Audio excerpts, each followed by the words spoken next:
5 बच्चे हैं तो अब सबकी शादी के लिए पीएफ से आप निकाल सकते हैं पैसा। सरकार ने कुछ नियम बदल दिए हैं। नमस्कार, न्यूज़ 18 का डिजिटल प्लेटफॉर्म देख रहे हैं आप और मैं हूं आपके साथ ऋतु सिंह। दरअसल ईपीएफओ ने नियम आसान कर दिए हैं। अब शादी के लिए 5 बार और एजुकेशन के लिए 10 बार पैसा निकाला जा सकता है। 25% मिनिमम बैलेंस छोड़कर 100% पात्र राशि विड्रॉ की जा सकती है।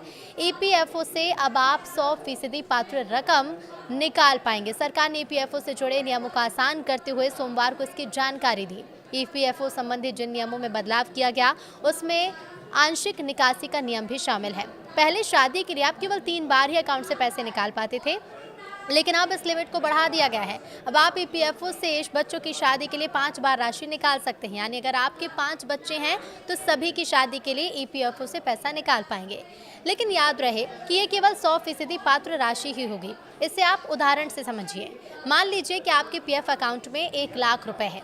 इसमें से आपको 25% रकम अनिवार्य रूप से मिनिमम बैलेंस के तौर पर अकाउंट में रखनी होगी। यानी 25,000 रुपये आप छू भी नहीं सकते। इसके अलावा 75,000 रुपये आपके विड्रॉल के लिए पात्र राशि है। इससे आप 100% यानी पूरे 75,000 रुपये निकाल सकते हैं। बता दें कि पहले नौकरी छूटने पर आप 75% पैसा 1 महीने बाद निकाल सकते थे। 2 महीने बेरोजगार रहने के बाद आप बाकी रकम भी विड्रॉ कर सकते थे, लेकिन अब 75% रकम आप नौकरी में रहते हुए ही निकाल पाएंगे। अगर आप अपने पीएफ अकाउंट से पैसा निकालना चाहते हैं तो कौन से वो स्टेप्स हैं वो हम आपको बता देते हैं। पहला स्टेप है कि सबसे पहले आप ईपीएफ की ऑफिशियल साइट पर जाएं।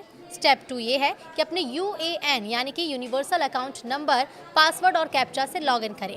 स्टेप 3 है कि ऑनलाइन सर्विस टैब पर जाएं और क्लेम फॉर्म 31, 19, 10C पर क्लिक करें। स्टेप 4 है कि अपने बैंक जानकारी की पुष्टि करें। ये वही बैंक अकाउंट होना चाहिए जो ईपीएफओ में लिंक है।